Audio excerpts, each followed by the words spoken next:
परिभाषाएं बनाऊंगा। पुनः मैं लिख रहा हूं, हमारे बिंदु का नाम क्या था? विकार के आधार पर। किसके आधार पर दोस्तों? विकार के आधार पर शब्द प्रकार। बिंदु का नाम क्या है दोस्तों? विकार के आधार पर शब्द प्रकार है। विकार के आधार पर शब्द प्रकार। तो विकार के आधार पर शब्द प्रकार। और विकार के आधार पर शब्दों के कितने प्रकार हैं दोस्तों? 2 प्रकार हैं। कितने प्रकार हैं दोस्तों?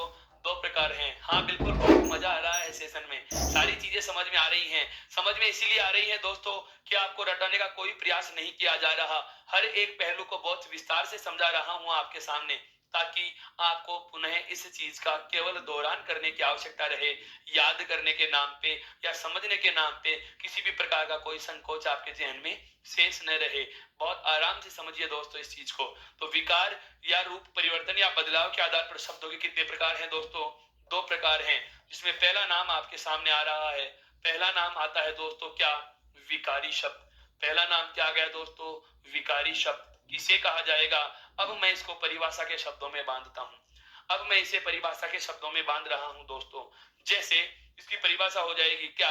अभी अभी हमने जाना है विकारी क्या होता है। अभी अभी हमने जाना है दोस्तों विकारी क्या होता है। ऐसा कोई भी शब्द जो इन चारों शर्तों पे परिवर्तित होता है, या ऐसा कोई शब्द जो इन 4 में से किसी भी शब्द पे परिवर्तित हो सकता है, तो उसे क्या कहेंगे? विकारी। और ऐसा कोई भी शब्द जो इन चारों शर्तों से परिवर्तित नहीं होता, तो उसे क्या कह दिया जाएगा? अविकारी कह दिया जाएगा। क्या कह दिया जाएगा? अविकारी कह दिया जाएगा। तो हम परिभाषा क्या लिखेंगे? परिभाषा क्या लिखेंगे दोस्तों? कि वे शब्द, परिभाषा क्या लिखेंगे दोस्तों? कि वे शब्द जिन्हें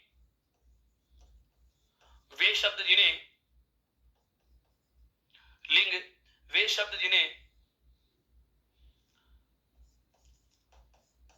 लिंग, वचन, काल व कारक, वे शब्द जिन्हें लिंग, वचन, काल व कारक के आधार पर, काल व कारक के आधार पर बदला जा सके। वे शब्द जिन्हें लिंग, वचन, कारक व काल के आधार पर बदला जा सके। अर्थात अब सरल शब्दों में लिख रहा हूं, भावार्थ से ली है ना। हाँ, अर्थात जिनका रूप परिवर्तित होता है, अर्थात जिनका रूप परिवर्तित होता है, वे शब्द जिन्हें बदला जा सकता है, या हम कहें कि जिनका रूप परिवर्तित होता है, वे शब्द जिन्हें लिंग, वचन, काल और कारक के आधार पर बदला जा सकता है। अर्थात जिनका रूप परिवर्तित होता है, अर्थात जिनका रूप परिवर्तित होता है, उन्हें क्या कहा जाता है दोस्तों?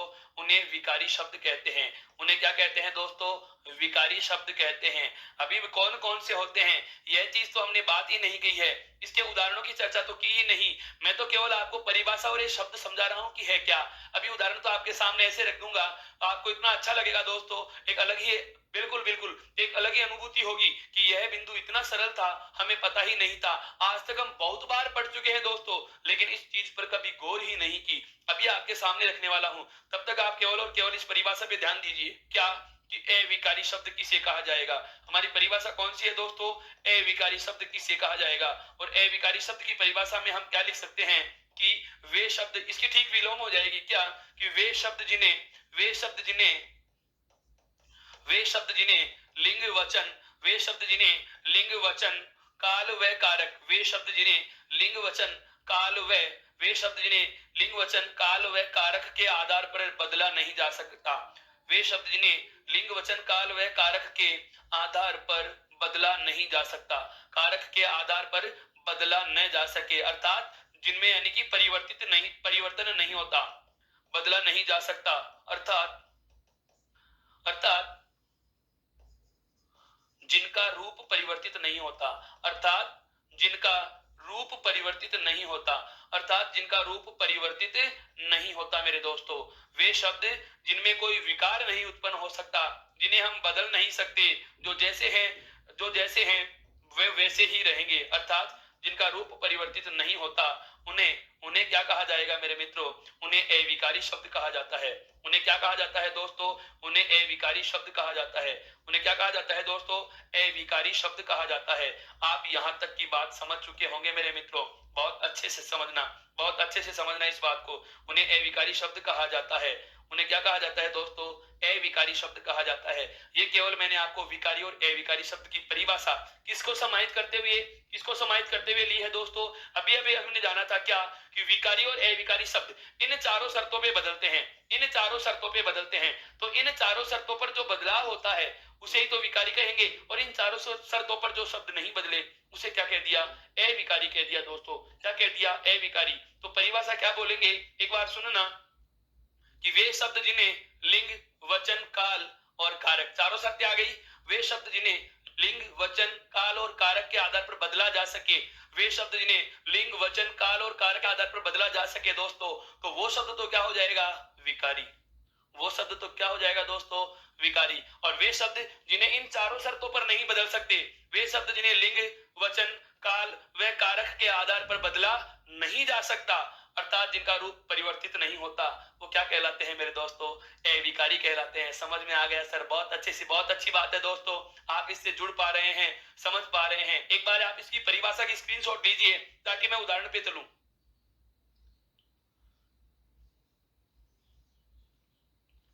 बात आती है क्या विकारी शब्द कैसे होंगे, अविकारी शब्द कैसे होंगे?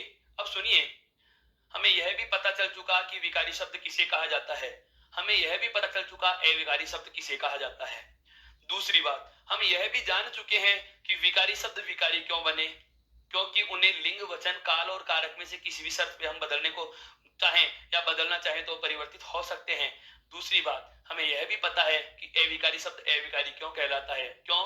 क्योंकि लिंग, वचन, काल और कारक के आधार पर इन चारों शब्दों में कोई बदलाव नहीं होता मित्रों, कोई बदलाव नहीं होता। अब बात आती है कि हमें कोई शब्द दे दिया जाए, क्योंकि हिंदी के शब्दकोश में ऐसा तो है नहीं कि कोई 10 या 20 ही शब्द होंगे। ध्यान से सुनना दोस्तों, ऐसा तो है नहीं हिंदी शब्दकोश में कि 10 या 20 ही शब्द होंगे, या मैं कहूं कुछ गिनती के शब्द होंगे जिन्हें हम रट सकते हैं। अनगिनत शब्द हैं, असंख्य शब्द हैं, करोड़ों की संख्या में शब्द हैं। कौन सा विकारी है और कौन सा अविकारी है, ऐसे हम हर एक शब्द को तो इन चारों शर्तों पर बदल नहीं सकते। तो हमें क्या करना होगा, इन विकारी शब्दों के और अविकारी शब्दों के जो वर्ग हैं उनके नाम बता रहा हूं दोस्तों, ध्यान देना। टॉपिक का नाम कौन सा है? विकार या रूप परिवर्तन। विकार या रूप परिवर्तन दोस्तों, विकार या रूप परिवर्तन, या आप कहो क्या? बदलाव। विकार, रूप परिवर्तन या बदलाव के आधार पर, विकार, रूप परिवर्तन या बदलाव के आधार पर। और प्रकार कितने हो गए मेरे मित्रों? प्रकार कितने हो गए मेरे मित्रों? 2 हो गए। कौन कौन से हो गए? एक नाम आ गया हमारे पास क्या? विकारी शब्द। और एक नाम हमारे पास कौन सा आएगा? अविकारी शब्द। एक नाम तो हमारे पास कौन सा आएगा दोस्तों? विकारी शब्द नाम आया। कौन सा आया दोस्तों? विकारी शब्द। और एक नाम हमारे पास कौन सा आ चुका दोस्तों? अविकारी। कौन सा आ चुका? अविकारी आ चुका है। अब बात आती है क्या कि अविकारी शब्द को कैसे पहचानेंगे और विकारी शब्द को कैसे पहचानेंगे। तो आपको कोई शब्द बदलने की आवश्यकता नहीं है। किसी शब्द को हम बदलकर कितनी बार देख सकते हैं। आपके सामने परीक्षा में यदि 10 प्रश्न दे दिए जाएं विकारी और अविकारी से संबंधित, तो आप 2 घंटे तो उनको बदलने में लगा दोगे, क्योंकि हर शब्द का लिंग बदलो, वचन बदलो, कारक बदलो, काल बदलो, इतना समय होता ही नहीं। हर एक प्रश्न को देखते ही उसका जवाब टिक कर सके, ऐसी योग्यता विकसित होनी चाहिए मित्रों। अच्छे परीक्षार्थी का मतलब यही होता है। तो हमें क्या करना है? वह चीज जाननी है कि हम शब्द को देखते ही उसका आंसर दे सकें। तो ध्यान देना, यदि कोई शब्द, ध्यान से समझना इस चीज को, बहुत अच्छी बात बता रहा हूं मित्रों। यदि कोई शब्द संज्ञा शब्द है, कैसा है दोस्तों? संज्ञा शब्द है।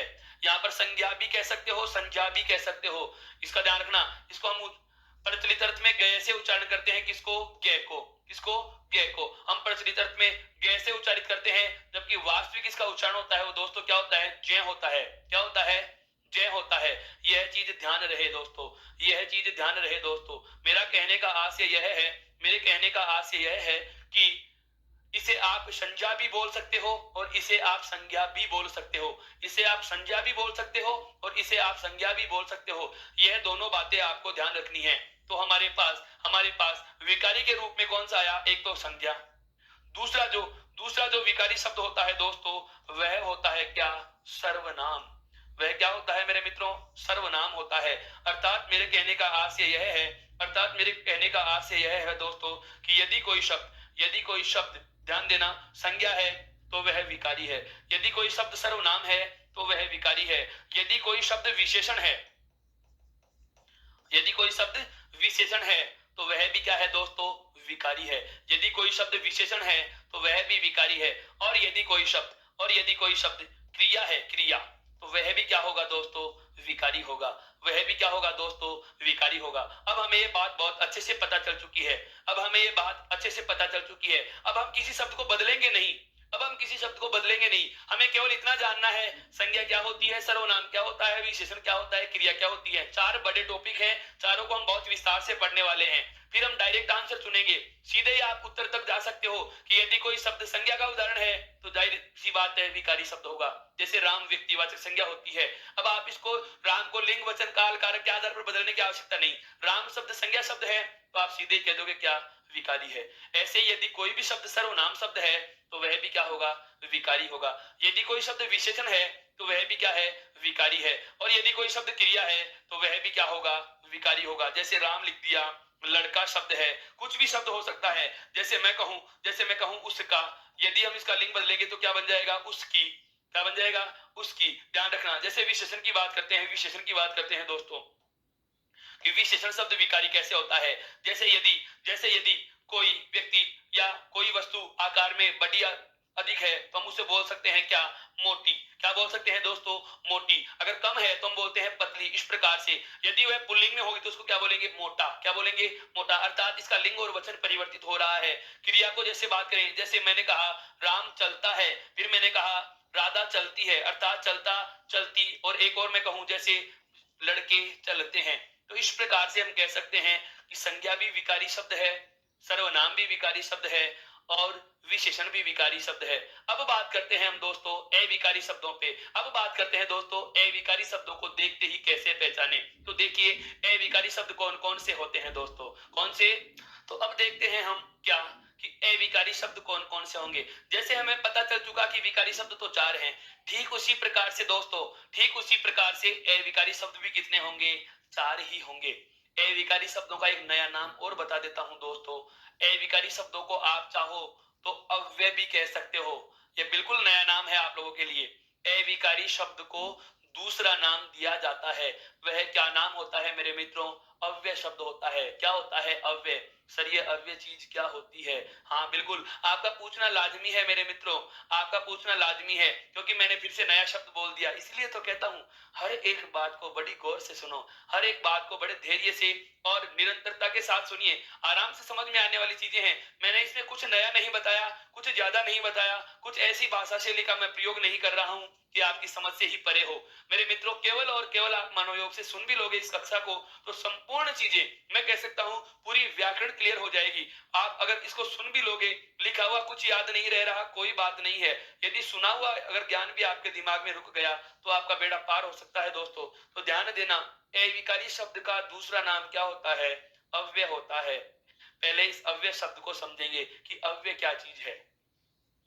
अव्यय में दोस्तों दो पद हैं, एक तो है ए और एक क्या जुड़ा हुआ है, व्यय। व्यय का मतलब क्या होता है मित्रों, खर्च, समाप्त कर देना, खर्च कर देना, कमी कर देना। और ए जोड़ दिया तो ए का अर्थ हमें अभी अभी पता चला था। क्या ए का अर्थ क्या लेते हैं, नहीं। ए का अर्थ क्या लेते हैं, नहीं। मतलब ऐसा शब्द जो खर्च नहीं होता। दूसरे उदाहरण से समझिए। जैसे जैसे मोहन के पास 10 रुपए की राशि है, जैसे मोहन के पास 10 रुपए की राशि है और मोहन कहता है कि यह मेरी अव्यय राशि है, अर्थात इसे खर्च नहीं की जा सकती, इसे खर्च नहीं किया जा सकता। तो बताइए दोस्तों जो 10 हैं वो वैसे ही रहेंगे या उसमें बदलाव आया, कोई बदलाव नहीं आया। अर्थात यह राशि जो मूल्य है ये वैसा ही रहा। क्यों, क्योंकि उसने उसको अव्यय कह दिया, उसने उसको खर्च नहीं किया, तो जैसे थे वैसे के वैसे ही रह जाते हैं मेरे मित्रों। स्कूल व्याख्याता भर्ती परीक्षा वाले विद्यार्थी जरा ध्यान देंगे। स्कूल व्याख्याता भर्ती परीक्षा वाले विद्यार्थी मेरा बात को सुनिए। एक पाठ चला करता है बाजार दर्शन जिनेंद्र का, एक पाठ चला करता है बाजार दर्शन जिनेंद्र का। उसमें एक लाइन आती है कि यदि बाजार में जाओ, यदि बाजार में जाओ तो दोस्तों ध्यान रखना, चाहे जेब खाली हो या जेब भरी हो कोई फर्क नहीं पड़ेगा, लेकिन मन आपका भरा हुआ होगा तो बाजार के जादू का असर आप पर नहीं होगा दोस्तों। बाजार के जादू का असर नहीं होगा। अर्थात आपके पास जो मूल्य है, जो राशि है वह अव्यय रहेगी, वह जैसी है वैसी ही रहेगी, वही बात यहाँ पर आ रही है। अव्यय का मतलब यह है कि जिसमें कोई बदलाव नहीं हो सकता, जिसमें कोई बदलाव नहीं हो सकता। वही बात यहाँ भी ले रहा हूं, अविकारी का मतलब भी क्या होता है, जिसमें कोई बदलाव नहीं हो सकता। अर्थात जो अव्यय के नाम से डर बैठा हुआ है हमारे जहन में, तो आज उसको क्लियर कर लो कि चाहे तो आप उसको अव्यय शब्द कह दो और चाहे आप उसको अविकारी शब्द कह दो, दोनों एक ही होते हैं, दोनों एक जैसे ही होते हैं, दोनों समान ही होते हैं मेरे दोस्तों। तो मैं यहाँ पर लिख रहा हूं, आगे बढ़ना है क्या कि अविकारी या अव्यय शब्द कौन कौन से हैं, अविकारी या अव्यय शब्द कौन कौन से हैं और उनको चार कौन कौन से नामों से जानेंगे। देखो, सबसे पहला अविकारी शब्द जो आता है वह आता है क्या, क्रिया विशेषण। सबसे पहला जो अविकारी शब्द आता है दोस्तों, वह कौन सा आता है, क्रिया विशेषण आता है। दूसरा जो आता है दोस्तों, वह आता है क्या, संबंध बोधक अव्यय। दूसरा क्या आता है दोस्तों, संबंध बोधक अव्यय। संबंध का बोध कराने वाले अव्यय शब्द, संबंध का बोध कराने वाले अव्यय शब्द। आप चाहो तो इसको अव्यय भी कह सकते हो, आप ये भी कह सकते हो क्रिया विशेषण अव्यय या क्रिया विशेषण अविकारी। आप चाहो तो कह सकते हो संबंध बोधक अव्यय या संबंध बोधक अविकारी। अगला पद की बात कर रहा हूं, बिल्कुल अगले पद की मैं बात कर रहा हूं। तीसरा जो प्रकार आता है क्या, तीसरा जो अविकारी शब्द आता है वह आता है क्या दोस्तों, समुच्चय बोधक अव्यय। तीसरा जो प्रकार आता है दोस्तों वह कौन सा आता है, समुच्चय बोधक अव्यय। तीसरा जो प्रकार आता है दोस्तों वह क्या आता है दोस्तों, समुच्चय बोधक अव्यय। और चौथा और अंतिम जो आता है दोस्तों, जिसका नाम बहुत भली भांति से हम जानते हैं, और चौथा जो नाम आता है दोस्तों वह आता है क्या, विस्मयादि बोधक अव्यय। हाँ सर, इसका तो नाम सुन रखा है, हाँ सर इसका तो नाम सुन रखा है। चौथा जो नाम आता है वह आता है क्या, विस्मयादि बोधक अव्यय दोस्तों। चौथा जो नाम आता है वह क्या आता है हमारे पास, विस्मयादि बोधक अव्यय। मैं एक बार पुनः दोहरा रहा हूं, इस बात को ध्यान से सुनना। जैसे विकारी शब्द कितने होते हैं, चार, समस्त संज्ञाएं, समस्त सर्वनाम, समस्त क्रिया और समस्त विशेषण। समस्त संज्ञा, सर्वनाम, विशेषण और क्रिया, ये चारों शब्द तो क्या होते हैं दोस्तों, ये चारों शब्द तो क्या होते हैं आपके विकारी। अब हमें बदलने की आवश्यकता नहीं है। हिंदी के भाषा संसार में, हिंदी के भाषा शब्दकोश में, या मैं कहूं इस हिंदी नगरी में जितने भी सारे शब्द हैं उन्हें केवल दो श्रेणियों में बांट लिया हमने। एक तो वे शब्द जो बदले जा सकते हैं, एक वे शब्द जो बदले नहीं जा सकते। बदले जाने वालों को कहा विकारी, बदले नहीं जाने वाले हैं उन्हें क्या कह दिया, अविकारी। कौन कौन से होते हैं अविकारी, तो अविकारी शब्दों में आते हैं आपके क्रिया विशेषण, संबंध बोधक अविकारी, समुच्चय बोधक अविकारी और विस्मयादि बोधक अविकारी। विस्मयादि का मतलब होता है आश्चर्य, अचरज, आश्चर्य का बोध कराने वाले शब्द। जैसे एक एक उदाहरण भी इनके लेना चाहें, जैसे विस्मयादि का, अब अविकारी का उदाहरण ले, आहा। अभी आहा शब्द का आप बहुवचन कैसे बनाओगे दोस्तों, नहीं बना सकते, आहा बदलता ही नहीं है। इसका आप लिंग परिवर्तन कैसे करेंगे, अही, कोई शब्द ही नहीं होता। आप इसका काल ही नहीं बदल सकते। पहले अगर काल बदलो तो पहले ये तो पता लगाओ कि आहा शब्द कौन से काल का है। आप इसका कारक भी नहीं बदल सकते दोस्तों, कारक भी नहीं बदल सकते। क्यों, क्योंकि विस्मयादि बोधक जो अव्यय शब्द होते हैं वे सदैव संबोधन कारक होते हैं। कौन से होते हैं दोस्तों, संबोधन कारक होते हैं। मैं फिर से एक नए टॉपिक का हिंट दे चुका हूं आपको। आपका दिमाग हर वक्त अलर्ट रहना चाहिए, आपके कान सदैव जागरूक रहने चाहिए। किसी भी समय बहुत ज्यादा काम की बात बोली जा सकती है, किसी भी समय बहुत ज्यादा काम की बात आपके सुनने में आ सकती है मेरे दोस्तों। इसलिए सदैव तत्पर रहें, बिल्कुल ध्यान से समझना है कौन से समय कौन सी काम की बात बोली जा चुकी है मेरे दोस्तों। तो ध्यान रखना, जो विस्मयादि बोधक अव्यय शब्द हैं वे क्या होते हैं, विस्मयादि बोधक जो अव्यय शब्द हैं वो क्या होते हैं दोस्तों, अविकारी है। समुच्चय बोधक अव्यय शब्द की बात करें, समुच्चय बोधक अव्यय शब्द जैसे आता है कि, ये समुच्चय बोधक है कि। एक तो हम लिखते हैं दीर्घ की और एक होती है दोस्तों लघु की। इन दोनों में अंतर होता है दोस्तों। यदि संबंध बताना हो तो दीर्घ की का प्रयोग किया जाता है, जिसे कहा जाता है संबंध बोधक, जिसे क्या कहा जाता है दोस्तों, संबंध बोधक। और यदि आपने क के ऊपर लघु या हर्स्व ई की मात्रा लगाई अर्थात छोटी के लिखी है, तो इसे कहा जाता है मित्रों कथनात्मक की। क्या कहा जाता है, कथनात्मक की, कथनात्मक की। यदि कोई कथन कहना चाहे, जैसे गांधी जी ने कहा कि, राम ने कहा कि, पिताजी कहते हैं कि, भैया ने कहा है कि, गुरुजन कहते हैं कि, विद्यार्थियों ने कहा है कि। अब समझ में आ चुका दोस्तों। तो कथनात्मक की जो छोटी वाली की होती है, यह भी एक समुच्चय बोधक अव्यय का उदाहरण होती है दोस्तों। किसका उदाहरण होती है? समुच्चय बोधक अव्यय का उदाहरण होती है। इसके बाद आता है कौन सा? संबंध बोधक अव्यय। संबंध बोधक अव्यय, संबंध का बोध कराने वाले अव्यय शब्द। जैसे मैं कहूं लेकिन, लेकिन शब्द आता है एक लेकिन। इस लेकिन शब्द का आप लिंग, वचन, काल और कारक कुछ भी बदलने का प्रयास करो, लेकिन लेकिन ही रहेगा। जैसे इसका लिंग बदले लेकिन लेकिनी, कोई शब्द नहीं होता। बहुवचन बदले लेकिनो, कोई शब्द नहीं होता। लेकिन कौन से काल का है, कोई शब्द नहीं है, कोई पता नहीं है, सॉरी। उसके बाद में बात करें कि लेकिन शब्द कौन से कारक का उदाहरण है, कोई कारक का उदाहरण नहीं है दोस्तों। कारक का मतलब ऑब्जेक्ट, जिसको आप अंग्रेजी में बोलते हैं। कारक शब्द कोई भी होगा, कारक शब्द कोई भी होगा, वह संज्ञा या सर्वनाम से बनता है। कारक शब्द क्या होता है दोस्तों? संज्ञा या सर्वनाम होता है, संज्ञा या सर्वनाम। और हमें पता चल चुका है कि संज्ञा और सर्वनाम तो कहाँ आते हैं? विकारी में। तो लेकिन शब्द किस में चला जाएगा दोस्तों? विकारी में। और जो क्रिया विशेषण होते हैं, क्रिया की जो विशेषता बताने वाले हैं, उसका भी एक उदाहरण आपके सामने मैं रख देता हूँ। जैसे क्रिया विशेषण का एक उदाहरण ले, जैसे क्रिया विशेषण का एक उदाहरण ले मेरे दोस्तों। जैसे मैं लिखूं कि राम तेज चलता है, राम तेज चलता है, तो चलना तो क्रिया थी। कैसे चलता है? तेज। तो ये तेज शब्द क्रिया विशेषण हुआ। तेज शब्द क्या हुआ दोस्तों? क्रिया विशेषण हुआ। अब आप जरा इसका लिंग वचन बदल के बताओ। तेज का बहुवचन बनाओ, तेजो। नहीं बनता, नहीं बदलता है। जैसे मैं कहूं कि ये तेज शब्द क्या है, स्त्रीलिंग तो पुल्लिंग बनाए तेजा, नहीं बनता, बिल्कुल नहीं बनता दोस्तों। काल का तो पता ही नहीं चल रहा, क्योंकि अव्यय शब्दों में कोई काल नहीं होता। विकारी शब्दों का कोई काल नहीं होता है, टेंस इनमें होता ही नहीं है। ये चीज हमें बहुत अच्छे से समझ में आ चुकी है।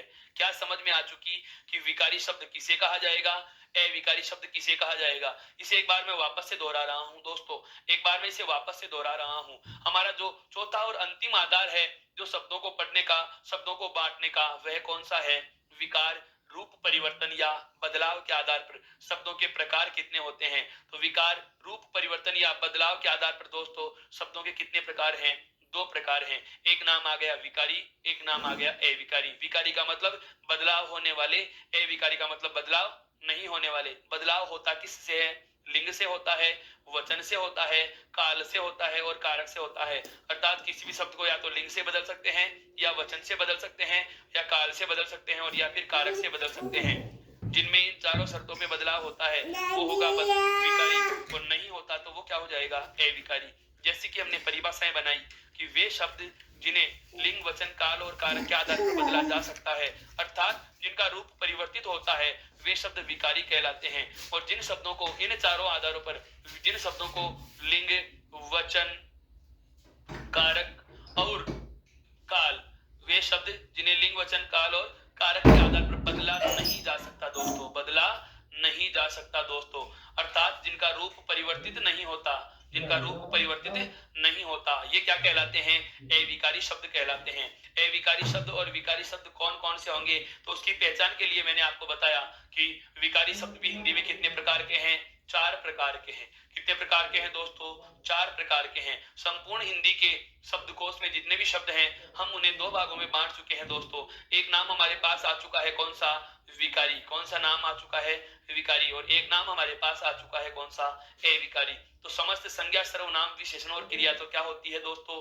विकारी शब्द होते हैं। क्या होते हैं?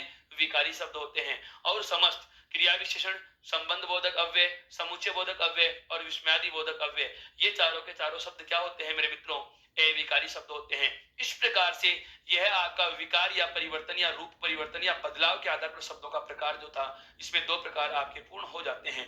लेकिन अब ध्यान से समझना, अब बहुत काम की बात बोलने वाला हूं, बिंदु में पूरा नहीं कर रहा।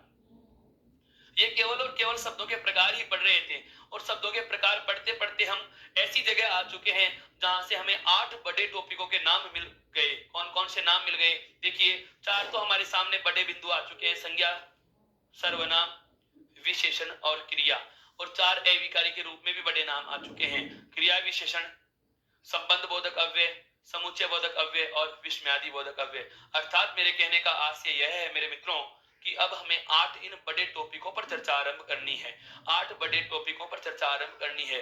बिल्कुल बहुत अच्छे से समझना इस बात को।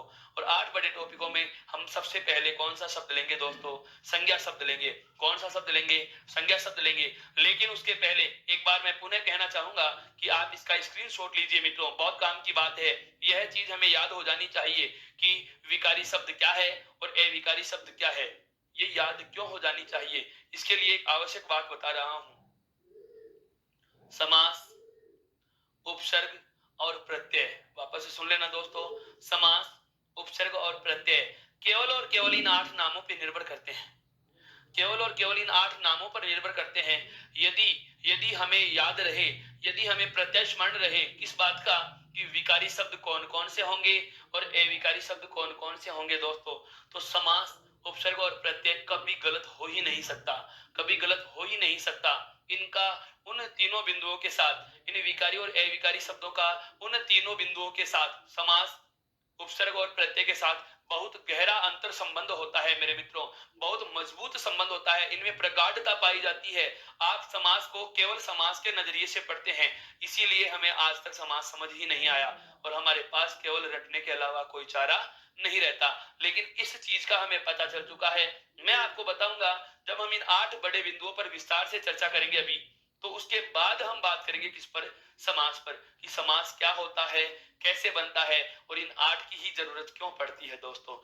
यहां तक की बात समझ में आई? तो एक बार ऐसा कोई मेरा मित्र जिसने अभी तक भी स्क्रीनशॉट नहीं लिया है, तो मैं पुनः मौका देता हूं कि एक बार वो अपना स्क्रीनशॉट लीजिए, नए बिंदु पर, मजबूत बिंदु पर, बहुत अच्छे बिंदु पर, जिसको बहुत ज्यादा आसानी से हम समझ सकते हैं। और उस बिंदु का नाम क्या है दोस्तों? संख्या। क्या नाम है दोस्तों? संज्ञा। आप इसे संज्ञा भी बोल सकते हैं, संज्ञा भी बोल सकते हैं। इसका उच्चारण करने के लिए ध्यान देना, इसका उच्चारण करने के लिए दोस्तों मैं इसे संज्ञा शब्द से उच्चारित करता हूं। यह नाम इसके प्रचलन में है और यह नाम आपके समझ में आ जाएगा। वास्तविक बात करें, एक भाषा सिद्धांत की बात करें, भाषा विज्ञान की बात करें, तो इसका संज्ञा उच्चारण नहीं है दोस्तों। वर्तमान की एनसीईआरटी में इस ग के लिए यह कहा गया है कि इस जय का ध्यान से समझना, इसका प्रचलन रूप इस प्रकार की ध्वनि में उच्चारण किया जाने लगा है। जय को गय बोला जाने लगा है दोस्तों। क्या बोला जाने लगा है? गय बोला जाने लगा है। जबकि इसका विच्छेद जो होता है वह होता है जय, और जय वर्ग का ही अंतिम वर्ण य, और उसके बाद में आता है ए, अर्थात आप इसे क्या बोलेंगे? जय बोलेंगे। क्या बोलेंगे? जय बोलेंगे। तो शब्द क्या हो जाएगा दोस्तों? संज्ञा। शब्द क्या हो जाएगा दोस्तों? संज्ञा हो जाएगा। क्या हो जाएगा? संज्ञा। लेकिन हमें संज्ञा आपको अगर श्रवण में या समझ में ना आए, इसलिए मैं केवल और केवल वह प्रचलित शब्द इसका प्रयोग में ले रहा हूं कि इसे हम क्या बोलते हैं? संज्ञा बोल रहे हैं दोस्तों। ध्यान देना। हाँ, गे कोई नहीं है, गे कोई संयुक्त अक्षर है ही नहीं, ये कोई संयुक्त अक्षर है ही नहीं दोस्तों। संयुक्त अक्षर है जय। संयुक्त अक्षर क्या है? जय, जिसका रूप ध्वनि के रूप में लिखा जाता है क्या? ये है वाला।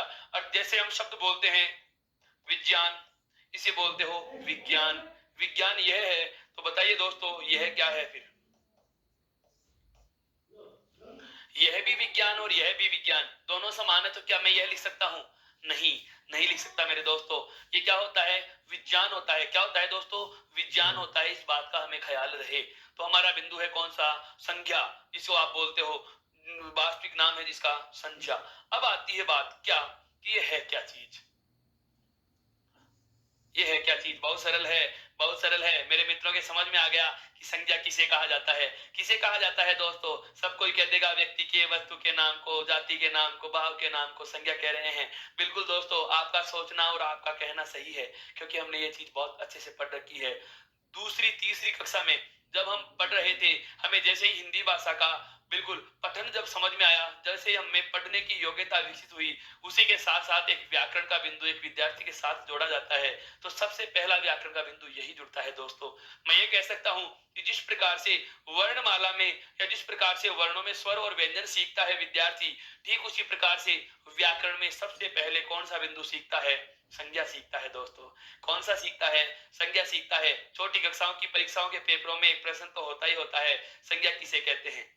यह परिभाषा निश्चित रूप से पूछी जाती है। जैसे विज्ञान में एक प्रश्न बहुत ज्यादा प्रचलन में रहता है, ज्ञानेंद्रिय किसे कहते हैं? बिल्कुल दोस्तों, आपका सोचना सही है। ध्यान दीजिए, बहुत आराम से समझो इस बात को कि संज्ञा क्या होती है। केवल और केवल ये रटी रटाई परिभाषा नहीं पढ़नी हमें, इसके बहुत मूल रहस्य तक ले जाऊंगा आपको कि संज्ञा की परिभाषा में हम जो नाम बोलते हैं, व्यक्ति के नाम को संज्ञा कहा, वस्तु के नाम को संज्ञा कहा, जाति के नाम को संज्ञा कहा, भाव के नाम को संज्ञा कहा, स्थान के नाम को संज्ञा कहा। मैं आपको वो कारण बताऊंगा कि इन्हीं के नाम को संज्ञा क्यों कहा जाता है, इसके अलावा किसी नाम को संज्ञा क्यों नहीं कहा जाता। संज्ञा की परिभाषा में केवल यही नाम शामिल क्यों किए जाते हैं दोस्तों, इस बात पे हम बहुत अच्छे से चर्चा करने वाले हैं। एक बार आप हेडिंग डाल लीजिए दोस्तों, संज्ञा। एक बार आप हेडिंग डाल लीजिए दोस्तों, कौन सी? संज्ञा। अब मेरी बात सुनिए, अब लिखना लिखना कुछ नहीं है, केवल सुनना है दोस्तों, केवल सुनना है। इस बिंदु पे मैं आपको थोड़ा सा व्याख्यान प्रस्तुत कर रहा हूं। इस बिंदु को मैं कोशिश कर रहा हूं कि बिना कुछ लिखे, बिना कुछ अलग से आपको बताए, बिना कुछ आपको कुछ लिखवाए, सारी चीज दिमाग में वैसे ही सेव कर दूं, बिल्कुल स्थायित्व प्राप्त कर लेंगे दोस्तों। ऐसी बात बताने वाला हूं, बहुत ही ज्यादा सरल है, बहुत बहुत ज्यादा सरल है मेरे दोस्तों, बहुत ही ज्यादा सरल है। समझिए कैसे। संज्ञा की परिभाषा क्या होती है, उसको जानने से पहले समझो कि ये संज्ञा आई कहां से थी। संज्ञा आई कहां से थी, ध्यान से सुनना। हम कहें कि आज हम जो भी चीज देखते हैं इस सृष्टि पर, इस ब्रह्मांड में, जो भी चीज हमारी आंखों के सामने आती है, जो भी चीज हमारी आंखों के सामने आती है दोस्तों, उसका एक कॉमन चीज, उसमें एक जो सामान्यतः सभी में पाई जाती है, वह विशेषता होती है क्या? उनका नाम। उनका क्या? नाम। मेरा कहने का मतलब यह है कि उस अद्वितीय शक्ति, उस अदृश्य शक्ति ने इस बहुत विस्तृत सृष्टि का निर्माण किया। इस ब्रह्मांड के रचयिता, जिसे हम अनेक नामों से संबोधित करते हैं, रचयिता जिसको मैं कहूंगा, तो उस बिल्कुल बिल्कुल उस रचयिता ने क्या किया? इस सृष्टि का निर्माण किया है दोस्तों। इस संपूर्ण सृष्टि पर, चाहे वो किसी भी प्रकार में कोई भी चीज क्यों ना हो, चाहे वो दृश्य रूप में रहे, चाहे वो अदृश्य रूप में रहे, ध्यान से सुनना, आप एक एक काम की बात बोल रहा हूं, चाहे वो दृश्य रूप में रहे, चाहे वो अदृश्य रूप में रहे, चाहे वो सजीव रूप में रहे, चाहे निर्जीव रूप में रहे, चाहे कोई स्थिर हो, चाहे कोई गतिशील या चलायमान हो, दोनों चीजें समझना, चाहे दृश्य हो, चाहे अदृश्य हो, चाहे स्थिर हो, चाहे चलायमान या गतिशील हो, चाहे कोई सजीव हो, चाहे कोई निर्जीव हो, चाहे कोई जड़ रूप में है, चाहे कोई चेतन रूप में है, इस ब्रह्मांड में जो भी कुछ है, उन सब के अपने अपने नाम होते हैं या नहीं दोस्तों, जरा आप बताएं। इस सृष्टि पर जो भी है, चाहे वो किसी भी रूप में हो, किसी भी अवस्था में हो, किसी भी गुण में हो, लेकिन उसका अपना अपना नाम होता है या नहीं दोस्तों, बताएं जरा। होता है, होता है, नाम होता है। यहां तक तो समझ में आ रहा है। देखो, संज्ञा बहुत आसान है, बहुत ही आसान है। परिभाषा भी आज तक आप रटते आए थे, अब मैं कहूंगा इस परिभाषा को भी याद मत करना, फिर भी आप संज्ञा के प्रश्न को सही कर जाओगे दोस्तों। नहीं, संज्ञा इतनी कठिन भी है कि आपके सामने अभी एक शब्द लिखूंगा और आपका दिमाग घूम जाएगा दोस्तों कि ये भी क्या चीज लिख डाली। ध्यान से सुनना, एक बार पूरी बात सुनिए, उसके बाद मैं बताऊंगा कि इसमें से प्रश्न कैसा पूछा जा सकता है, अब तक कैसे प्रश्नों की चर्चा हो चुकी है, सारी बातें करेंगे बहुत विस्तार से। तो बात कर रहे थे हम क्या, इस ब्रह्मांड में या इस सृष्टि में कोई भी चीज किसी भी रूप में हो, किसी भी अवस्था में हो, किसी भी गुण में हो, किसी भी दशा में हो, किसी भी अवस्था में क्यों ना हो, सबके अपने अपने नाम होते हैं, सबके अपने नाम होते हैं। अब हमारे चारों तरफ की बात करें, हमारे चारों तरफ की बात करें तो बहुत सारी चीजें हैं इसमें। घर में जैसे दीवारें हैं, बोर्ड है, आपके हाथ में जैसे मोबाइल, लैपटॉप, कंप्यूटर स्क्रीन है, जैसे आपके हाथ में नोटबुक है, जैसे आपके हाथ में पेन है, आप पोशाक पहन रखे हैं, वस्त्र पहन रखे हैं, पाठ्य पुस्तक ले रखे हैं, अभ्यास पुस्तिका आपके हाथ में ले रखे हैं, सभी चीजों के अपने अपने नाम होते हैं या नहीं दोस्तों? आपने कभी ऐसा महसूस किया कि इस सृष्टि पर कोई ऐसी चीज है जिसका कोई नाम नहीं? ऐसा कभी नहीं मिलेगा। जिसका कोई नाम नहीं होता दोस्तों, उसका भी एक नाम होता है, उसे भी हम बेनाम से संबोधित करते हैं। इसका मतलब उसका नाम तो दे दिया ना हमने, उसका नाम क्या है? बेनाम है, या वह बेनाम है, अर्थात बेनाम से हम उस चीज को संबोधित करने लग गए, अर्थात उसके लिए बेनाम शब्द हमने निश्चित कर दिया, जिसकी चर्चा हमने पहली कक्षा में की थी। बेनाम शब्द उसके लिए रूढ़ हो गया मेरे मित्रों। क्या हो गया? रूढ़ हो गया। अब बहुत अच्छे से समझिए, ये इसका डेप्थ कॉन्सेप्ट था, जहां से मैं जीरो से इस बिंदु को उठा रहा हूं। संज्ञा समझ में आ गई, समझ लो पूरे विकारी समझ में आ गए, और पूरे विकारी समझ में आ गए तो समझ लो समास और उपसर्ग और प्रत्यय क्लियर हो गए दोस्तों। इसीलिए इसको बहुत विस्तार से बता रहा हूं। संज्ञा क्या होती है? मतलब ऐसा कोई भी नाम, ऐसी कोई भी चीज, चाहे वो किसी भी रूप में रहे, इस सृष्टि पर मौजूद है, उन सब के अपने अपने नाम होते हैं दोस्तों। और इन्हीं सब नामों को, इन्हीं सब नामों को हिंदी में एक ही नाम दिया गया, और वह नाम क्या है दोस्तों? संज्ञा है। मेरा कहने का आशय यह हुआ कि चाहे कोई भी वस्तु हो, चाहे कोई भी जगह हो, चाहे कोई सजीव हो, चाहे कोई निर्जीव हो, चाहे कोई स्थिर हो, चाहे कोई जड़ हो, चेतन हो, कुछ भी हो, इस सृष्टि में, इस संपूर्ण ब्रह्मांड में हमें जो भी दिखाई देता है, जो भी हमारे चारों ओर है, उन्हें एक ही नाम दिया जाता है दोस्तों, और वह नाम क्या है? हिंदी में संज्ञा है। अर्थात हम चारों तरफ से संज्ञाओं से घिरे हुए हैं दोस्तों। हमारे चारों तरफ जो भी है, जो भी हमें दिखाई देता है, हम उसे किसी न किसी नाम से संबोधित करते हैं। उसे क्या नाम दिया?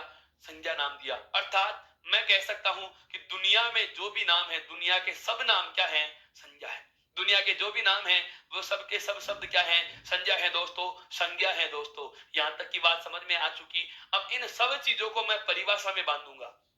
परिभाषा में बांधूंगा तो कैसे बांधूंगा? हम इस सृष्टि पर क्या देखते हैं? हम इस सृष्टि पर क्या देखते हैं दोस्तों?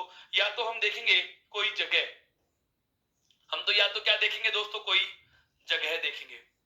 जगह को हम क्या कह सकते हैं? स्थान। या कोई वस्तु देखेंगे, यानी कि चीज देखेंगे, तो हम उसे क्या कह सकते हैं? वस्तु। या फिर हम देखेंगे कोई ना कोई क्या? व्यक्ति, मतलब सजीव रूप में। ध्यान से समझना दोस्तों, वस्तु है, निर्जीव है, स्थिर है, स्थान है, एक जगह निश्चित है, और व्यक्ति है अर्थात सजीव है, गतिशील है। लेकिन ये तीनों ही दृश्य हैं। ये तीनों ही क्या है? दृश्य। मैंने अभी कहा था यदि कोई चीज अदृश्य होती है तो उसे हम नाम देते हैं क्या? भाव।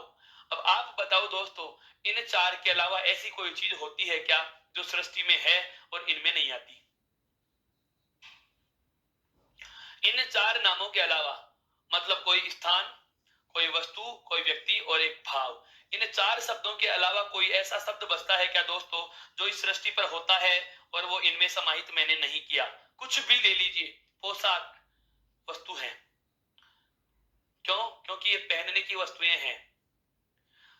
आपके हाथ में जैसे डायरी है, नोटबुक है, पुस्तक है, वह पाठ्य सामग्री है। सामग्री का मतलब चीज है, उसे हम वस्तु बोलते हैं।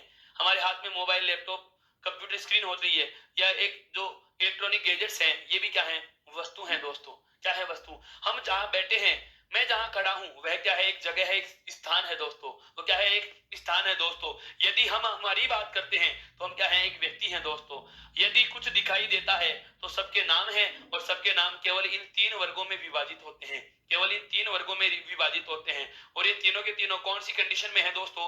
ये तीनों के तीनों कौन सी कंडीशन में है दोस्तों? ये तीनों के तीनों है दृश्य कंडीशन में। कौन सी कंडीशन में है? दृश्य कंडीशन में होते हैं। और यदि कोई चीज हमें दिखाई नहीं देती, यदि कोई चीज हम महसूस कर सकते हैं, तो वह नाम कौन सी चीज में आ रहा है? भाव में। अर्थात हम उसे कह सकते हैं क्या? कि यदि इस सृष्टि पर कोई चीज अदृश्य है तो उसे हम किस नाम में ले लेंगे? भाव में। अर्थात इस सृष्टि पर जितनी भी सारी चीजें ब्रह्मांड में मौजूद थी, उनको हम केवल चार नामों में बांट चुके हैं। पहले तो मैंने उन सबको एक ही नाम दिया था, कौन सा? संज्ञा। अब मैंने उन इस एक शब्द में उन सबको समाहित किया, मैंने उनको चार वर्गों में बांट दिया, या तो व्यक्ति, या वस्तु, या स्थान। या तो व्यक्ति, या वस्तु, या फिर कोई जगह। या तो व्यक्ति मतलब सजीव, या कोई चीज, या कोई जगह। चीज है तो वस्तु, जगह है तो स्थान, और व्यक्ति है तो व्यक्ति। बात कर रहे हैं यहाँ पर जो नहीं दिखाई दिया, उसको नाम क्या दे दिया? भाव नाम दे दिया। क्या नाम दे दिया दोस्तों? भाव नाम दे दिया। यही तो वजह है कि संज्ञा की परिभाषा में हम क्या बोलते हैं कि किसी व्यक्ति, वस्तु व स्थान, किसी व्यक्ति, वस्तु व स्थान तथा भाव के नाम को, ध्यान से समझना दोस्तों, किसी व्यक्ति, वस्तु, स्थान व भाव के नाम को क्या कहा जाता है दोस्तों? संज्ञा कहा जाता है। क्या कहा जाता है दोस्तों? संज्ञा कहा जाता है। उसके बाद बात आती है महत्वपूर्ण, क्या? इसके प्रकार क्या होंगे? परिभाषा समझ में आई मित्रों? परिभाषा समझ में आई? परिभाषा क्या लिखेंगे इसकी? परिभाषा क्या लिखेंगे? एक बार इसका स्क्रीनशॉट लीजिए दोस्तों। अब बता रहा हूं इसकी परिभाषा क्या हो जाएगी। संज्ञा शब्द की परिभाषा यदि आपसे पूछी जाए तो आप इसकी परिभाषा कैसे लिखोगे? तो हमने परिभाषा में केवल कितने शब्द समाहित करने हैं? चार शब्द समाहित करने हैं। कौन कौन सा? एक तो लिखना है कौन सा? भाव। एक कौन सा लेना है दोस्तों? व्यक्ति। एक कौन सा नाम है? वस्तु। और एक कौन सा नाम है? स्थान। तो परिभाषा क्या हो जाएगी? किसी भी व्यक्ति, वस्तु, स्थान और भाव। किसी भी व्यक्ति, वस्तु, स्थान और भाव। व्यक्ति, वस्तु, स्थान और भाव। क्यों? क्योंकि दोस्तों इस सृष्टि पर केवल इन चार के अलावा कुछ नहीं है। तो इसकी परिभाषा मैं क्या लिखूंगा? इसकी मैं दोस्तों परिभाषा क्या लूंगा? किसी व्यक्ति, वस्तु, स्थान व भाव जाति, हाँ बिल्कुल दोस्तों, जाति भी आता है, लेकिन जाति किसकी है? जाति या तो व्यक्ति की होगी या वस्तु की होगी। समझ रहे हैं मेरी बात को? हम कहेंगे कि सर हमने तो परिभाषा में ये भी पढ़ा है कि किसी व्यक्ति, वस्तु, स्थान, जाति के नाम को। तो ध्यान देना, जातियां किसकी हैं? जाति या तो व्यक्ति की जाति है या कोई वस्तु की जाति है, ध्यान देना, या कोई स्थान की जाति है। जाति का मतलब एक प्रकार का विशेषण होता है, एक प्रकार की उसकी संकेत होता है, उसकी सूचना होती है। तो जाति या तो इसकी होगी या वस्तु की होगी या स्थान की होगी। और एक आता है, कई मेरे मित्र कहेंगे बिल्कुल बिल्कुल हाँ कि सर हमने तो गुण और पढ़ा है, गुण का भी नाम पढ़ा है, किसी व्यक्ति, वस्तु, स्थान, जाति, गुण के नाम को संज्ञा कहते हैं। नहीं दोस्तों, गुण नहीं आएगा, गुण तो विशेषण होता है दोस्तों। गुण क्या होता है? विशेषण होता है। फैक्ट फाइल बता रहा हूं आपको, बहुत महत्वपूर्ण बात बता रहा हूं। आप खुद अनुमान लगाइए दोस्तों कि सृष्टि पर सभी नामों को हमने एक ही नाम दिया, कौन सा? संज्ञा। और संज्ञा को मैंने केवल और केवल 4 शब्दों में समाहित कर दिया, केवल और केवल 4 शब्दों में समाहित कर दिया दोस्तों। वो 4 शब्द क्या थे? वो 4 शब्द क्या है मेरे दोस्तों? एक तो है व्यक्ति का नाम, एक है वस्तु का नाम, एक है स्थान, और बचे हुए सब किसमें आ गए? भाव में। आप बताओ इनके अलावा कौन सी चीज शेष रह गई?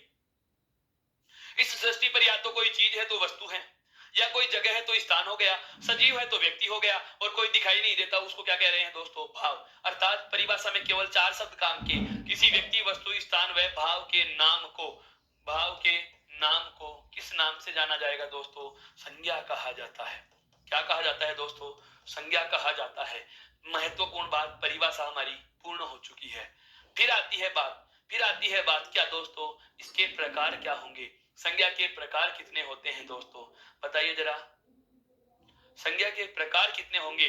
आपके जहन में कोई तो प्रश्न आगा, इस प्रश्न का कोई तो विकल्प होगा, कोई तो जवाब होगा। कुछ भी बोलिए, मैं आपके चलो विकल्प रख देता हूं। संज्ञा के प्रकार होते हैं 2, 3, 5 या 6। अब बता दो दोस्तों कितने प्रकार होते हैं? संज्ञा के प्रकार कितने होते हैं दोस्तों? बिल्कुल, बहुत मेरे मित्र किसका विकल्प चयन कर रहे हैं? तीसरा विकल्प चयन कर रहे हैं दोस्तों। आपके ध्यान में आ रहा है कि संज्ञा के 3 ही प्रकार होते हैं। कितने प्रकार होते हैं? 3 ही प्रकार होते हैं। बहुत खूब दोस्तों, आपका सोचना और जवाब देना बिल्कुल सही है, क्योंकि आज तक हम यही पढ़ते आए हैं दोस्तों। कुछ एक मेरे मित्र जवाब 5 भी दे रहे हैं, वो भी धन्यवाद के पात्र होंगे, उनके ध्यान में 5 का आना भी स्वाभाविक है। लेकिन आश्चर्य तो अब होगा दोस्तों आपको। मैंने कहा ना, हर एक चीज में एक रहस्य छुपा है। हर एक व्याकरणिक बिंदु को मैं इतना महीन, इतना पहलू, इतना बारीकी से समझा रहा हूं कि सारे तथ्य बहुत आराम से क्लियर करने हैं। ध्यान दीजिए दोस्तों, संज्ञा के प्रकार 2 भी मानेंगे, 3 भी मानेंगे और 5 भी मानेंगे। संज्ञा के प्रकार 2 भी मानेंगे, 3 भी मानेंगे और 5 भी मानेंगे। 2 कब होंगे, 3 कब होंगे और 5 कब होंगे? आपको सारी कहानी से मैं अवगत करा रहा हूं दोस्तों। पहले मैं बात करता हूं संज्ञा के 2 भेद कौन से हैं। संज्ञा के 2 भेद कौन से हैं? यदि आपसे पूछा जाता है मूल रूप में संज्ञा के कितने भेद होते हैं, तो वास्तविकता यही है दोस्तों कि संज्ञा के 2 ही भेद होते हैं।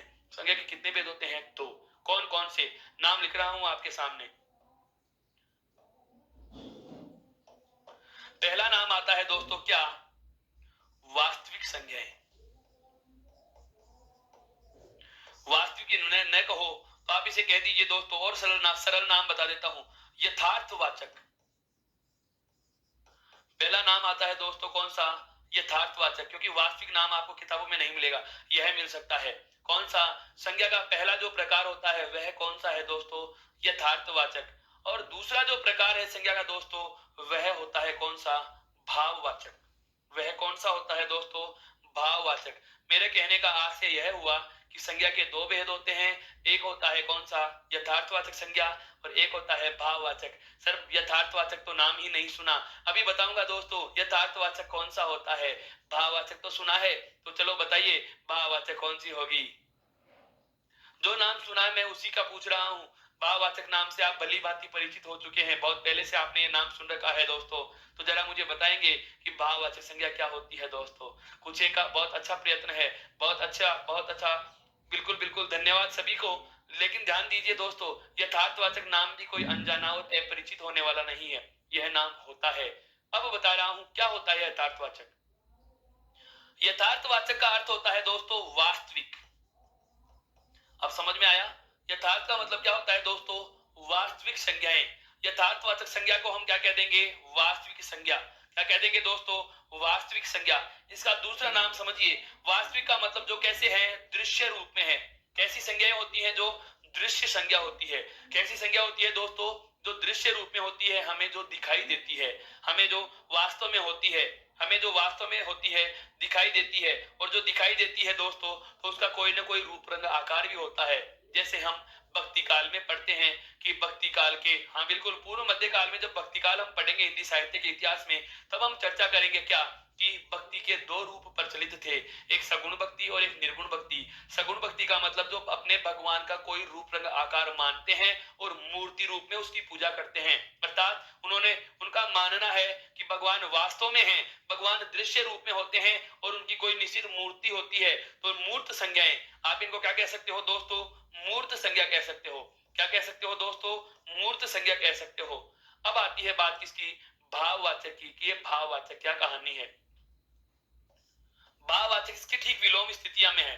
देखो, यथार्थवाचक कौन सी है? वास्तविक संज्ञा। और भाववाचक होती है दोस्तों अवास्तविक संज्ञा। भाववाचक संज्ञा क्या होती है दोस्तों? अवास्तविक संज्ञा होती है। क्या होती है? अवास्तविक संज्ञा होती है। आप इसे चाहें तो नाम दे सकते हैं दोस्तों अदृश्य। क्या नाम दे सकते हैं? अदृश्य। जिस प्रकार से ये दिखाई देती है, ये दिखाई नहीं देती। आप चाहें तो इसे नाम दे सकते हैं अमूर्त संज्ञाएं। क्या नाम दे सकते हो दोस्तों?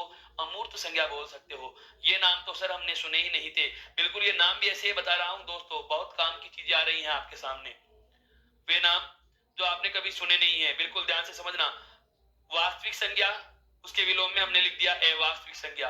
दृश्य, उसके विलोम में लिख दिया अदृश्य। मूर्त, उसके विलोम में लिख दिया क्या? अमूर्त। और इधर है यथार्थ, और यहाँ पर कौन सा है? भाववाचक। कैसे पता लगे? सर नाम ही नाम बताए जा रहे हो, अभी तक उदाहरण पे नहीं आए। ये लॉजिक क्या कहना चाह रहा है दोस्तों, मैं उसकी चर्चा करने वाला हूं। अब बहुत विस्तार से समझा रहा हूं इस बात को। क्या संज्ञा का मतलब क्या होता है? दुनिया के सब नाम। संज्ञा का मतलब क्या होता है? दुनिया के सब नाम संज्ञा है। दुनिया के सब नाम, ये एक बहुत इसका शॉर्ट लॉजिक है। दुनिया के सब नाम क्या है दोस्तों? संज्ञा है। कैसे है संज्ञा? सुनना। जैसे मैंने कहा पुस्तक, जैसे मैंने कहा दीवार, कौन सी संज्ञा होगी? केवल आपके पास दो ही विकल्प होंगे, कौन सी संज्ञा होगी? तो कैसे पहचानेंगे? वास्तविक का मतलब जो वास्तव में है, पुस्तक भी है, दीवार भी है। ऐसी संज्ञा जो दृश्य है, दीवार हमें दिखाई दे रही है, पुस्तक हमें दिखाई दे रही है, पुस्तक हमें दिखाई दे रही है, पेन हमें दिखाई दे रहा है, इसका मतलब वास्तविक है। पेन की कोई ना कोई आकृति होती है, कोई रूप रंग आकार होता है। दीवार की भी कोई आकृति होती है, कोई आकार होता है। पुस्तक की भी कोई आकृति होती है, कोई आकार होता है। मित्रों, इसका मतलब जो वास्तव में है, जो दिखाई देते हैं, उसे नाम दिया गया यथार्थवाचक संज्ञाएं। क्या नाम दिया गया? यथार्थवाचक संज्ञाएं। अब समझना, इस सृष्टि पर ऐसा कोई भी नाम जिसके सुनते ही हमारे मानस पटल पर उसका कोई चित्र बनता हो। समझना, बहुत अच्छी बात बता रहा हूं दोस्तों। ऐसा कोई भी नाम जो हमने नाम सुना और हमारे दिमाग पर या हम कहें मानस पटल पर उसकी कोई ना कोई आकृति उभर कर आ जाती है, कोई ना कोई रूप रंग आकार हमारे सामने आ जाता है, हमारी आंखों के सामने कोई चेहरा नजर आ जाता है, हमारी आंखों के सामने कोई आकृति नजर आ जाती है। जैसे मैंने कहा बस, मैंने कहा गाड़ी, मैंने कहा वायुयान, मैं कह रहा हूं जैसे रेलगाड़ी। इसका मतलब क्या हुआ? जैसे ही हम नाम बोल रहे हैं, हमारे दिमाग में उनका कोई ना कोई आइकन आ रहा है कि हाँ ऐसा कुछ होता तो है, ऐसा कुछ होता तो है या ऐसा होता है। यह आकार कहां से निकला? क्योंकि वो वास्तव में थे, वो दृश्य थे, वो देखी जा सकने योग्य हैं। आप उन्हें कह सकते हैं वो मूर्त रूप में होती हैं, वो मूर्त रूप में होती हैं। अब मैं कह रहा हूं ऐसा कोई भी नाम जिसको सुनने के बाद भी आप उसका कोई चित्र निश्चित नहीं कर पा रहे, हमारे दिमाग में उसका कोई आइकन नहीं आ रहा कि वो कैसा हो सकता है, वह कैसा हो सकता है। ऐसा कोई भी नाम जिसके सुनते ही हमारे दिमाग में चित्र बना, वास्तव में कोई दृश्य या मूर्त रूप उभर के आया, तो आप उसे कहोगे यथार्थवाचक संज्ञा। और ऐसा कोई भी नाम जिसको सुनने के बाद भी हमारे मानस पटल पर कोई चित्र नहीं उभरता। जैसे मैं कहूं दोस्तों, आपने कभी दुख देखा है? दुख, हाँ बिल्कुल देखा है सर। दुख देखते नहीं है, दुख झेलते हैं दोस्तों। दुख महसूस किया जा सकता है। कई बार हम नहीं कहते क्या सामने वाले को कि आप मेरे हालात को समझने की कोशिश कीजिए, आप मेरी परेशानी को महसूस कीजिए। उसको ऐसा क्यों नहीं कहते? हाँ, कई मेरे मित्र ऐसा भी कह देंगे कि आप मेरे दुख देखिए, आप मेरी परेशानी देखिए। दोस्तों, आप अगर दिखाने की योग्यता रखते हैं तो दिखाइए जरा। उनका कोई रूप आकार नहीं होता, परेशानी की कोई आकृति नहीं होती। आप बता सकते हैं अगर दृश्य है तो उसे मापा या तोला जा सकता है, जैसे दीवार है, पुस्तक है, मापा या तोला जा सकता है। आप परेशानी को माप सकते हो, तोल सकते हो कि कितने किलो है, कितना दुख है? नहीं। क्यों? क्योंकि वो अदृश्य हैं। क्योंकि वो क्या है दोस्तों? अदृश्य हैं। जैसे मैं कहूं कि अभी आपको पढ़ने के बाद जैसे आनंद आ रहा है, खुशी हो रही है, आप मुझे बताएं कितने किलो खुशी हो रही है, कितने ग्राम हो रही है? नहीं बता सकते। क्यों नहीं बता सकते दोस्तों? कि खुशी क्या चीज है? खुशी क्या चीज है? हम अभिव्यक्त कर रहे हैं उसको मुस्कुराकर। हंसना खुशी नहीं है, वो तो क्रिया है। हंसना क्या है? क्रिया। खुशी क्या है? भाव। खुशी क्या है? भाव। हमें बहुत बार किसी बात पर हंसी आ जाती है, हंसना क्रिया है। हंसी का जो भाव उत्पन्न हुआ, अदृश्य संज्ञा, वो क्या है दोस्तों? अवास्तविक संज्ञा, अमूर्त संज्ञा। मैं कहूं आपको, जैसे शब्द आता है बुढ़ापा, आप कह दोगे सर बुढ़ापा तो दृश्य होता है, कमर झुक जाती है, हाँ बिल्कुल, लकड़ी के सहारे चलने लग जाते हैं। नहीं दोस्तों, हम जिसकी कमर झुकी हुई देख रहे हैं, जिसका झुका हुआ शरीर देख रहे हैं, जिसको जर्जर हालत में देख रहे हैं, जिस वृद्ध को हम देख पा रहे हैं, वह व्यक्ति है, बुढ़ापा नहीं है। बुढ़ापा तो उस पर हावी हो चुका है, बुढ़ापा उसकी अवस्था का नाम है। अर्थात वह क्या है? अदृश्य है। वह क्या है दोस्तों? भाव है। वह दोस्तों क्या है दोस्तों? भाव है। मतलब यह हुआ कि जो नाम आपने सुना और आपके दिमाग में उसका कोई ना कोई आइकन बनता हो, जो नाम हम सुनते हैं हमारे दिमाग में उसका कोई चित्र उभर कर सामने आ जाता है दोस्तों, तो उसे नाम दिया जाएगा यथार्थवाचक संज्ञा। उसे क्या नाम दिया जाएगा दोस्तों? यथार्थवाचक संज्ञा। और ऐसा कोई भी नाम जो हमने सुना, ऐसा कोई भी नाम जो हमने सुना और सुनने के बावजूद भी हमारे दिमाग में उसका कोई आइकन नहीं आता, हमारे दिमाग में उसकी कोई आकृति नहीं बनती, हमारे दिमाग में उसका कोई रूप आकार नहीं आ रहा, तो वह कौन सी होगी दोस्तों? भाववाचक संज्ञा। अभी मैंने बताया था कि प्रारंभ में संज्ञा के कितने भेद होते हैं दोस्तों? दो। वे दोनों भेद कौन कौन से हैं? एक तो है यथार्थवाचक और एक होती है कौन सी? भाववाचक। यहां तक की बात समझ में आई मेरे मित्रों? एक बार आप इसका स्क्रीनशॉट लीजिए, मैं थोड़ा और आगे बढ़ सकूं। अब हमें पता चल चुका है क्या कि किसी भी व्यक्ति का नाम हो, वस्तु का नाम हो, स्थान का नाम हो, तो ध्यान देना, चाहे व्यक्ति का नाम आए, चाहे वस्तु का नाम आए दोस्तों, चाहे व्यक्ति का नाम आए या चाहे वस्तु का नाम आए या चाहे स्थान का नाम आए, तीनों ही चीजें होती है दिखाई देने वाली। अर्थात व्यक्ति, वस्तु और स्थान के नाम कौन सी संज्ञा में जा रहे हैं? यथार्थवाचक में। और जो भाव का नाम होता है वो होता है अदृश्य, अर्थात वह किस में जाता है? भाववाचक में। प्रारंभ में जो मूल रूप में संज्ञा के दो भेद होते हैं, बिल्कुल आपने अंग्रेजी में भी सुन रखा है दोस्तों। हाँ बिल्कुल, नाउन के दो प्रकार होते हैं, एब्स्ट्रैक्ट नाउन और कॉन्क्रीट नाउन। एब्स्ट्रैक्ट नाउन और कॉन्क्रीट नाउन दोस्तों। लेकिन अंग्रेजी भाषा की मैं बात नहीं कर रहा हूं मेरे मित्रों, हम बात कर रहे हैं हिंदी भाषा में। तो हिंदी भाषा की हम बात करें दोस्तों तो क्या हो जाएगा कि व्यक्ति, वस्तु, स्थान और भाव का नाम संज्ञा है, जिसके प्रारंभ में कितने प्रकार हुए? तो अब आती है 5 की कहानी। क्या? देखिए, आगे बढ़ता हूं दोस्तों। एक बार स्क्रीनशॉट नहीं लिया हो तो मैं पुनः अवसर दे रहा हूं आपको, आगे बढ़ सकता हूं दोस्तों। ध्यान दीजिए, ध्यान दीजिए। हमारे पास दो नाम आए। एक तो नाम हमारे पास कौन सा आया? यथार्थवाचक। और एक नाम दोस्तों कौन सा आ गया? भाववाचक। एक नाम कौन सा आ गया दोस्तों? भाववाचक। फिर क्या होता है? यथार्थवाचक का मतलब क्या होता है? वास्तविक। यथार्थवाचक का मतलब क्या होता है दोस्तों? वास्तविक होता है, अर्थात जिनका कोई रूप रंग आकार होता हो। क्या होता हो? जिनका कोई रूप रंग आकार होता हो। फिर हुआ क्या? इस यथार्थवाचक संज्ञा के दोस्तों कितने भेद होते हैं? 4 भेद हो जाते हैं। कितने भेद हो जाते हैं? 4 भेद हो जाते हैं। यथार्थवाचक संज्ञा के धीरे धीरे कितने प्रकार हो गए? 4 प्रकार हो गए। वो 4 भेद बता रहा हूं दोस्तों। एक नाम आया व्यक्तिवाचक। एक नाम आया दोस्तों कौन सा? व्यक्तिवाचक। एक नाम आया दोस्तों जातिवाचक। एक नाम कौन सा आ गया दोस्तों? जातिवाचक। एक नाम आया दोस्तों द्रव्यवाचक। एक नाम कौन सा आया? द्रव्यवाचक। और एक नाम आया दोस्तों कौन सा? समूहवाचक। अर्थात यथार्थवाचक जो संज्ञा थी, अर्थात जो वास्तविक संज्ञा थी, जो दिखाई देने वाली संज्ञा थी, जो मूर्त संज्ञा शब्द थे, उनके 4 प्रकार हो गए। कौन कौन से? व्यक्तिवाचक, जातिवाचक, द्रव्यवाचक और समूहवाचक। व्यक्तिवाचक, जातिवाचक, द्रव्यवाचक और समूहवाचक। कई पुस्तकों ने, अभी मेरे कई मित्रों ने जवाब दिया है कि संज्ञा के 5 भेद होते हैं दोस्तों, तो वो 5 नाम बता देता हूं। 4 नाम तो आपके सामने ये आ चुके हैं, व्यक्ति, जाति, द्रव्य और समुदाय, व्यक्ति, जाति, द्रव्य और समुदाय। और पांचवा नाम है आपके सामने कौन सा दोस्तों? भाववाचक। यदि संज्ञा के 5 भेद माने गए तो वो पांचों के नाम कौन कौन से थे? व्यक्तिवाचक, जातिवाचक, द्रव्यवाचक, समूहवाचक और भाववाचक। दो नाम हो तो दो नाम में हम कौन से पढ़ेंगे? यथार्थवाचक और भाववाचक। 5 नाम होंगे तो कौन कौन से होंगे?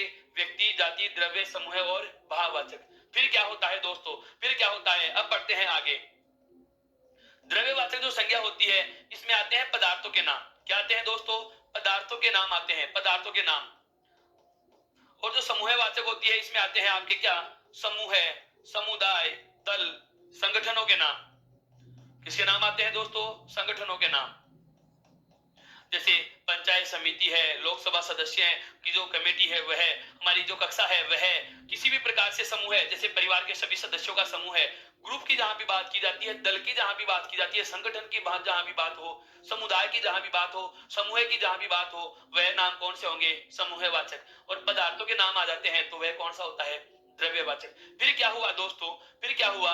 इन दोनों को, अर्थात द्रव्यवाचक और समुदायवाचक, इन दोनों को ध्यान से समझना दोस्तों।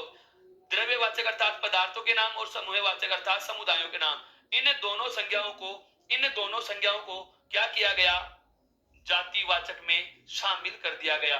जातिवाचक में ही शामिल कर दिया गया। यहां तक की बात समझना दोस्तों। समय के साथ साथ द्रव्यवाचक अर्थात जो भी पदार्थों के नाम थे द्रव्यवाचक संज्ञा, और जो समुदाय, समूह, दल या संगठनों के जो नाम थे इन्हें कौन सा कहा? समूहवाचक संज्ञा। इन दोनों नामों को किसमें जोड़ दिया गया मित्रों? जातिवाचक में गिना जाने लगा। किसमें गिना जाने लगा? जातिवाचक में गिना जाने लगा। मेरे कहने का आशय यह है कि यदि कोई नाम पदार्थों का है या कोई समूह, समुदाय या संगठन का नाम है, यानी कि कोई द्रव्यवाचक संज्ञा है या कोई समुदायवाचक संज्ञा है, तो अब वो किस में गिनी जाने लगी हैं? जातिवाचक में गिनी जाने लगी हैं। अर्थात इन दोनों प्रकारों को क्या कर दिया गया? समाप्त कर दिया गया। और इन दोनों नामों को किसमें समाहित कर दिया गया दोस्तों? जातिवाचक में शामिल कर दिया गया। तो अब आप बताइए, यथार्थवाचक जो एक प्रकार से हार्डवेयर है, यथार्थवाचक संज्ञा क्या है दोस्तों? हार्डवेयर। भाववाचक क्या है? सॉफ्टवेयर। बिल्कुल, मेरे मित्र कंप्यूटर पढ़े होंगे, आरएससीआईटी का आपने बिल्कुल आरकेसीएल से या स्किल डेवलपमेंट किसी भी प्रकार की संस्थान से हमने जो साधारण सा एक कंप्यूटर की सामान्य जानकारी का एक डिप्लोमा प्राप्त करते हैं, उस समय एक बेसिक सी बात सुनते हैं कि कंप्यूटर के 2 प्रकार हैं, एक हार्डवेयर पार्ट्स और एक सॉफ्टवेयर। हार्डवेयर में वे आते हैं जिन्हें देख सकते हैं, छू सकते हैं, जो मूर्त रूप में होते हैं, वास्तव में होते हैं, हार्डवेयर हैं। सॉफ्टवेयर के अंतर्गत गिना जाता है दोस्तों सिस्टम के जो प्रोग्राम्स होते हैं वे, और सिस्टम के जो प्रोग्राम होते हैं वो भाववाचक ही तो होते हैं। दुख भी तो हमारे शरीर का एक प्रोग्राम ही है, खुशी भी हमारे शरीर का एक प्रोग्राम ही है मेरे दोस्तों। तो जो भाववाचक है वह अदृश्य है, यथार्थवाचक जो है वो दृश्य है। तो जो दृश्य के 4 भेद थे, व्यक्ति, जाति, द्रव्य और समूह, व्यक्ति, जाति, द्रव्य और समूह, इसमें क्या हुआ? द्रव्यवाचक और समूहवाचक को किस में शामिल कर दिया गया दोस्तों? जातिवाचक में शामिल कर दिया। किस में शामिल कर दिया मेरे दोस्तों? जातिवाचक में शामिल कर दिया। अब जैसे इनको जातिवाचक में शामिल कर दिया तो ये दोनों नाम तो हो गए समाप्त, और जातिवाचक और व्यक्तिवाचक केवल हमारे पास कितने प्रकार बच गए? 2 प्रकार बच गए दोस्तों। एक तो नाम हमारे पास कौन सा रह गया? व्यक्तिवाचक। एक नाम हमारे पास कौन सा रह गया दोस्तों? जातिवाचक रह गया। कौन सा रह गया? जातिवाचक। वर्तमान हम पुस्तकों में अधिकांशतः हमें नाम मिलते हैं कि संज्ञा के 3 भेद होते हैं। तो 3 भेद कौन कौन से हो गए? एक नाम तो हो गया व्यक्तिवाचक, दूसरा नाम हो गया जातिवाचक, और तीसरा नाम कौन सा रह गया दोस्तों? भाववाचक। अब आपको समझ में आ चुका होगा कि 2 भेद क्या थे, 5 भेद क्या थे और 3 भेद क्या थे दोस्तों। बहुत अच्छे से समझ में आ रहा है। एक बार मैं पुनः दोहरा रहा हूं इस कहानी को। मैंने ये कहानी कैसे बना दी, कैसे सुना दी, एक बार जरा गौर कीजिए मेरे मित्रों। हम बात कर रहे थे किसकी? विकारी शब्द और अविकारी शब्द की। विकारी शब्द से हमें पता चल गया था कि 4 नाम, संज्ञा, सर्वनाम, विशेषण और क्रिया, ये चारों क्या होते हैं? विकारी। इनमें से पहला लिया है हमने, कौन सा? संज्ञा। क्या होती है? इस ब्रह्मांड में, इस सृष्टि पर जो भी कोई चीज है, चाहे वो किसी भी रूप में हो, उसका नाम होता है। और सबके नामों को क्या नाम दिया गया? संज्ञा। संज्ञा के जो वर्गीकरण के रूप में हम बात करते हैं, संज्ञा में हम एक तो किसको शामिल कर रहे हैं?